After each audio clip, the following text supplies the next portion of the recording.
पहली दफ़ा ये बंदा जीता है। 4 वाइल्ड लाइफ। अस्सलाम वालेकुम, क्या हाल है? उम्मीद करती हूँ आप लोग सब लोग ठीक ठाक होंगे। लगता है ईद में सारे बहुत ज़्यादा बिजी हो गए हैं इस बार। फर्स्ट डे तो हमारे भी बहुत बिजी रहा। आप लोगों ने देखा होगा कि दिन को ससुराल गई हुई थी, रात को मेके गई हुई थी, लेकिन आपने भी बहुत इंजॉय किया, सब ने बहुत तारीफ़ की। मेरी ड्रेस की भी बहुत तारीफ़ हुई है, बड़ी मेहनत से मैंने बनाया था, थैंक यू सो मच। आज हम लोगों ने जाना होता है दिन के टाइम ना खाला के घर दूसरे दिन, लेकिन क्या हुआ कि इस बार मेरी देवरानी की घर में मतलब उसकी बहन की बेटी की शादी थी, तो वो फिर इन दिनों में शादी है। अभी मैं भी मेहंदी में जाऊँगी 1-2 दिन में, तो आपको वो व्लॉग भी शेयर करूँगी। तो उनका डिनर जो है ना वो भी 2-3 दिन के बाद हो गया, डिनर या लंच जो भी है वो 2-3 दिन बाद हो गया। तो आज जो है ना हम लोग सबसे पहले नाश्ता कर रहे थे। बाकर खानियाँ हमने मंगवाई हुई थी, इतनी कोई ज़बरदस्त बाकर खानियाँ ना स्वीट पैलेस की, बहुत मज़े की, बहुत टेस्टी। और वो मैं डाल रही थी कप्स में। ये सबसे आसान नाश्ता होता है, सिर्फ इसमें आपने चाय बनानी होती है और बाखानियाँ जो है ना वो तोड़ तोड़ के डाल दें आराम से, और साथ एग्स बॉईल कर दें। सबसे इजी नाश्ता मुझे ये लगता है। अच्छा, इसके बाद हम लोगों ने जाना था कब्रिस्तान, क्योंकि आपको पता है कि इब्राहिम से कल हम लोग नहीं मिल सके। जो न्यू कमर्स हैं उनको शायद ना पता हो, मेरा बेटा इब्राहिम जो 3 साल का था वो फोत हो गया था, तो उसकी कब्र पे हम लोग ईद के फर्स्ट डे जाते होते हैं, पर कल इतना बिजी था नहीं जा सके। तो अभी आज दूसरे दिन हमने कहा सबसे पहले हम उससे मिल के आते हैं। और आप लोगों ने तो देखा होगा कब्रिस्तान के बाहर जो है ना वो इस तरह से फूल वाले बैठे होते हैं, अगरबत्तियाँ वगैरह लेके बैठे होते हैं। तो यहाँ पे ना कब्रिस्तान के बाहर एक क्यूट सा बच्चा, इतना प्यारा सा बच्चा बैठा हुआ था ये फूल वगैरह लेके, लेकिन वो इतने अच्छे से हमें डील कर रहा था ना, लग ही नहीं रहा था बच्चा है। मैंने कहा ये बड़े होकर बड़ा अच्छा बिजनेसमैन बनेगा। अच्छा है, बच्चों को ना बचपन से कुछ ना कुछ सिखाते रहना चाहिए। बस ये वो कब्रिस्तान है जहाँ पे मेरा बेटा रहता है, और सारा को हम आज पहली दफ़ा लेके जाते हैं। हमेशा ही सोचते थे कि छोटी है, इसको नहीं लेके जाते थे।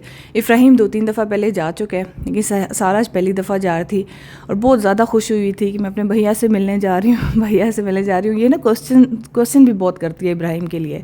इब्राहिम के लिए ये कैसा था, इब्राहिम क्या बातें करता था, इसको बहुत शौक है इब्राहिम की वीडियोस देखने का, उसकी बातें करने का बहुत ज़्यादा शौक है। यहाँ पे जब हम आते हैं ना तो मेरा तो दिल पे उसी तरीके से जैसे फर्स्ट डे पे हो जाता है ना, आपके दिल पे पत्थर आके गिर जाता है, उस तरीके से मेरा दिल हो जाता है, इतना बोझ हो जाता है। हालांकि मैं अम्मी की कब्र पे जाती हूँ, मुझे बहुत सुकून मिलता है, लेकिन यहाँ पे ना मुझे सुकून भी मिल रहा होता है, ज़ाहिर है कि मेरा बेटा है, ये जगह है वो वाली, लेकिन वो फिर यादें जब आती हैं ना तो फिर दिल उसी तरह से परेशान हो जाता है। मुझे सारा ने यहाँ पे इतना अजीब क्वेश्चन किया, मुझे कहती है मम्मा मैं थोड़ा सी कब्र खोल के देख सकती हूँ यहाँ पे, मैं अपने भैया को देखना चाहती हूँ कि वो कैसा लग रहा है, थोड़ी सी कब्र मुझे खोल के देखने देना प्लीज़। बच्चे तो बच्चे होते हैं ना, बच्चों को क्या पता कि क्या बात कर रहे हैं, लेकिन मेरे दिल में उस वक्त ये ख्याल आया। मैंने कहा यार ये तो वो बात है कि जब मैं आती हूँ मेरे दिल में यही बात आती है, जो सारा ने बात की है ना सेम मैं यही बात सोचती हूँ कि ऐसा हो सके, काश मैं इस तरह से मैं भी देख सकूँ। अच्छा, ये जो मैंने इब्राहिम की वीडियो बनाई थी ना, तो फिर मैंने काफ़ी अर्सा उसके कमेंट्स वगैरह नहीं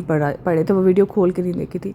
बीच में कभी कभी पॉपअप हो जाता है ना कि ये कमेंट आया ये, तो वो फिर कभी नज़र से गुजरे तो अक्सर लोग मुझे कह रहे होते थे आपने तुम बिल्कुल ठीक ठाक बच्चा था, आपने क्यों उसका ऑपरेशन करवाया था। असल में बात यह है ना कि वो उस वक्त तो वो बिल्कुल ठीक था, लेकिन अगर उम्र के साथ साथ जैसे डॉक्टर्स ने कहा कि कॉम्प्लिकेशंस हो जाती हैं ऐसे बच्चों को, तो अगर उसको कोई मसला हो जाता और फिर उस वक्त उसकी डेथ हो जाती, तो हम लोग उस वक्त ये सोचते कि काश हम ऑपरेशन करवा लेते टाइमली, जब डॉक्टर में कह रहा था कि इसका ऑपरेशन करवा लें तो शायद ये बच जाता। बस ये दुनिया ना बस काश काश में चलती रहती है। हम ये कहते हैं काश ये हो जाता, काश वो हो जाता, लेकिन वो होता वही है जो अल्लाह ने लिखा होता है, बस वो लिखा होता है ना वही होना होता है। मैंने आप लोगों को भी आज डिप्रेस कर दिया, बस दिल थोड़ा सा परेशान हुआ था, तो आप लोगों से शेयर करती हूँ ना तो फिर थोड़ा सा दिल मेरा हल्का हो जाता है। तो ज़ाहिर है ये डिप्रेशन जो है वो ज़िंदगी में हर बंदे के साथ चल रहा होता है, किसी ने कोई ना कोई बात जो होती है ना वो हर बंदे के साथ दुख एक ना एक लगा होता है। उसके बाद पहले हम लोग खाना खाने चले गए, बिलाल ने कहा तुम लोग का मूड ठीक करता हूँ, खाना खिलाता हूँ। वहाँ से खाना खाने के बाद फिर हम लोग यहाँ पे स्वीट पैलेस आ गए थे। यहाँ पे आपको पता है इब्राहिम का हर वक्त उसको होता है कि कोई मीठा खिला दें, खाने के बाद मीठा खिला दें, तो उसके लिए हम रस मलाई लेने आए थे। तो मुझे इतने प्यारे ये लग रहे थे, ये जो बॉक्सेस बने हुए थे। आजकल आपको पता है ये बॉक्सेस का फैशन चल पड़ा है, it's a boy it's a girl इस तरह के ना देने के लिए जब भी बच्चा पैदा हो। फिर मिठाई वहाँ पे वो पेठे वाली मिठाई देख के मुझे बचपन याद आ गया। पहले इस तरह की मिठाई बहुत खाई जाती थी, कलरफुल रसगुल्ले होते थे वो खाई जाते थे। अब तो बस या तो गुलाब जामुन चल रहा होता है या फिर बर्फ़ी, बस यही बॉक्सेस में होता है। पहली वाली बातें कहाँ रही हैं, अब तो नखरे ही नहीं ख़त्म होते लोगों के। हम लोग सादा लोग थे, सादा ज़माने थे यार, क्या दिन थे वो। देखो इस तरह हमारे अम्मी अबू कभी कहते होते थे, हाँ हम लोग सादा ज़मानों में होते थे, तुम लोगों के तो नखरे ही ख़त्म नहीं होते। आज हम लोग अपनी औलाद को वही जुमला बोल रहे होते हैं। बस यहाँ पे हम तीनों ने तो रसमलाई ली थी, और सारा मैडम जो है वो हमेशा बर्फ़ी लेती हैं, उसको बर्फ़ी के अलावा कुछ नहीं पसंद है मिठाई में। वैसे मैं आपको एक बात बताती हूँ, मुझे स्वीट पैलेस की रसमलाई बिल्कुल अच्छी नहीं लगी है, मतलब मज़े की नहीं थी। लेकिन इनकी बाकर खानियाँ बहुत मज़े की हैं, लेकिन ये इतने मज़े की नहीं है। अब यहाँ सारा को देखें कि इसने पूरा डब्बा, सिर्फ पाव ही ली थी, ज़्यादा नहीं ली थी, लेकिन डब्बा किस तरह काबू किया हुआ है कि ये सारी मैं खाऊंगी, किसी को भी नहीं दूंगी।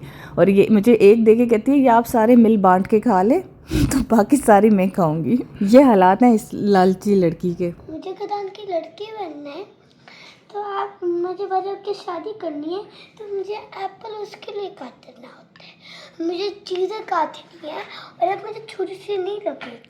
ये कह रही हैं कि मैं ख़ानदान की लड़की हूँ और मुझे जो है बड़े होकर शादी करनी है और काम करने, तो इस वजह से मैं एप्पल काटना सीख रही हूँ। फिर आप शादी नहीं करते ना, मामा पापा की देखभाल करना। तो सब भी तो एप्पल काटने, चीज़ें काटनी है। हाँ तो शादी करना ज़रूरी तो नहीं है एप्पल काटने के लिए। नहीं, हाँ तो फिर आपकी मैं हेल्प करूँगी तो उससे भी चीज़ें काटूंगी ना। इधर तो देखो। आप भी मुझे शादी करनी होगी ना, वरना पे कौन काट के देगा एप्पल उन लोगों को? उनकी मामा काट देंगे ना, आपको क्या जरूरत है, आप मामा की देखभाल करना।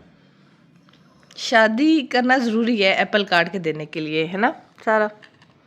ये सारा को मामा ने ऑयलिंग कर ली है, और सारा जो है, हाँ दिखाओ, रहमत है मेरे सर में, देख सकते ये देखें। आप लोग कह रहे होते हैं सारा के बालों का क्या करती हैं आप, और ये देखें इसने सारा ऊपर टोपी पहन के ख़राब कर दी है। सब मैंने ऑयलिंग की है, 2 घंटे अब ऑयल लगेगा, और फिर सारा नामी करेगी, नहाएगी, है ना सारा। नामी सारा का एक क्लिप था मेरे पास, मैंने कहा आप लोगों को शेयर कर दूं। आप लोग कहते हैं सारा की कोई ना कोई बात जो है शेयर कर लिया करें। अच्छा, ये जो मैं हाईफूक लेने गई थी इस्लामाबाद I8 में, स्टैटिक काइनेटिक के नाम से आप लोग पूछ रहे थे, ये उसका नाम है स्टैटिक काइनेटिक।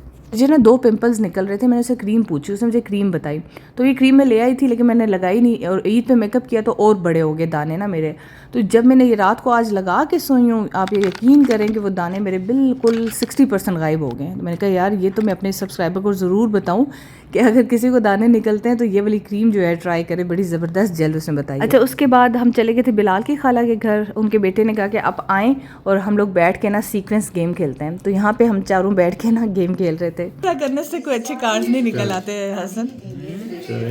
चले देखते हैं क्या होता है। तो आपकी पहली बारी है। अब नहीं छोड़ूंगा। फैजाबाजी बदतमीज ने बड़े बुरे कार्ड्स निकाले फिर भी हम जीतेंगे, फिक्र ना करो। हमारी पहली बारी है, तो आप बताएं फैजाबाजी, जी आपने करनी मैंने करनी है? आप करें ना, आप इधर क्या देख रहे हैं, आप करें सदफ करो। देख चुका हूँ। वे अपने अपने कार्ड्स देखो ना, 2 नंबरी करना जरूरी है। आदत से मजबूर फैजाबाजी, समझो करें ना। वही ना। और मेरी देवरानी ने बड़ी कॉन्फिडेंटली गेम स्टार्ट की, हम दोनों साथी थे, और लेकिन बिलाल और हसन जो है ये दोनों जीत गए, हम हार गए। पहली दफा ये बंदा जीता। 4 वाइल्ड लाइट जैक मारे और हमने फिर भी बना दिया। पहली दफा बंदा जीते ना तो उसकी लाल भाई ना ऐसे से कोनी मारे तो फैजाबाजी को जीतने दो ना जीतने दो, फैजाबाजी को तरस आ गया। तरस आ गया मुझे इस बंदे को, तरस आया। ये मुझे समझ आ गई है, क्योंकि ये दिमाग से खेलने वाली गेम है। तो फिर आप समझ लेंगे। चलो कोई नहीं यार, कभी कभी बच्चों को जो है ना वो जीतने देना चाहिए। कभी कभी ना इस तरह से गेम्स लाजमी खेलते रहना चाहिए। इस तरह से ना आपका बचपन एक किस्म का ताज़ा हो जाता है, बंदा फ्रेश हो जाता है। अपने अंदर के बचपने को ना कभी भी ख़त्म नहीं करना चाहिए।